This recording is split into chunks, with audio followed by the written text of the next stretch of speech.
প্রতি বছর ৩ লাখ অনথিভুক্ত অভিবাসীকে নিয়মিত হওয়ার সুযোগ দেবে ইউরোপের দেশ স্পেন। আগামী ৩ বছর এই সুযোগ অব্যাহত থাকবে বলে জানিয়েছেন দেশটির অভিবাসন মন্ত্রী এলামা সাইজ। প্রবীণ মানুষের সংখ্যা বেড়ে যাওয়া এবং কর্মক্ষমদের সংখ্যা কমে যাওয়ায় শ্রমবাজারে ঘাটতি দেখা দিয়েছে দেশটিতে। আর তাই কর্মী সংকট দূর করতেই এমন সিদ্ধান্ত নিয়েছে স্পেন। ইটালি এবং জার্মানির মতো দেশগুলো যখন নিজেদের সীমান্ত সুরক্ষায় কঠোর অবস্থান নিয়েছে, তখন বামপন্থী জোট সরকারের নেতৃত্বাধীন স্পেন বিপুল সংখ্যক অভিবাসীকে গ্রহণ করছে। স্পেনকে একটি কল্যাণ রাষ্ট্র হিসেবে টিকিয়ে রাখতে হলে দেশটির শ্রমবাজারে বছরে ২.৫ থেকে ৩ লাখ কর দিতে সক্ষম বিদেশি কর্মী প্রয়োজন বলে জানিয়েছেন এলামা সাইজ। তিনি বলেন, স্পেন হয় একটি উন্মুক্ত ও সমৃদ্ধ দেশ হবে, তা না হলে একটি কট্টর ও দরিদ্র দেশ হবে। এই দুটি থেকে আমরা আগেরটাকে বেছে নিয়েছি। এই সিদ্ধান্তের আলোকে আইন সংস্কার করা হবে। এছাড়া বসবাসের অনুমতির আইনি এবং প্রশাসনিক প্রক্রিয়াগুলোকে দ্রুত এবং সহজ করা হবে।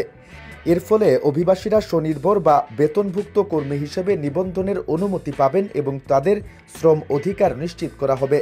এক সংবাদ সম্মেলনে অভিবাসন মন্ত্রী আরও বলেন, আমরা বিদেশি কর্মীদের জন্য তাদের পেশাগত দক্ষতা অনুযায়ী চাকরি পাওয়া এবং আমাদের দেশের প্রতিষ্ঠানগুলো যাতে তাদের চাহিদা অনুযায়ী দক্ষ ব্যক্তিকে নিয়োগ দিতে পারে, সেই প্রক্রিয়াটি সহজ করতে চাই।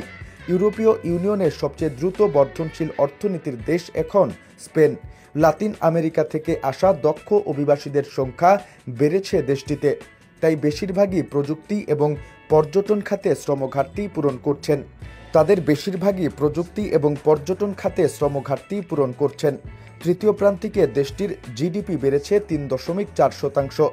ভিসা পাওয়া সহজ করতে অনিয়মিত অভিবাসীদের স্পেনে বসবাসের সময়কাল ৩ বছর থেকে কমিয়ে 2 বছর করার কথা বলছে সরকার। ফিচ রেটিং বলছে ২০২২ সালে দেশটির নিট অভিবাসন আগের দশকে ছাড়িয়ে গেছে। এর ফলে স্পেনে কর্মক্ষম মানুষের সংখ্যা বেড়েছে। ফলে দেশটিতে প্রবীণ মানুষের সংখ্যা বেড়ে গেলেও তা মোকাবেলা করা সম্ভব হয়েছে। মঙ্গলবার ফিচ রেটিং আরও জানিয়েছে, কর্মক্ষম মানুষের সংখ্যা ২০২৪ থেকে ২০২৮ সালের মধ্যে দেশটির মোট চাহিদার মাঝামাঝি অবস্থায় থাকবে। সরকার এই সিদ্ধান্তের মধ্যে দীর্ঘমেয়াদী ভিসা ইস্যুর বিষয়টিও রয়েছে।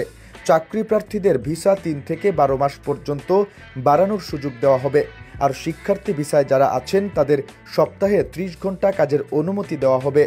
এমনকি তাদের পারিবারিক পুনর্মিলন প্রক্রিয়াকেও সহজ করা হবে।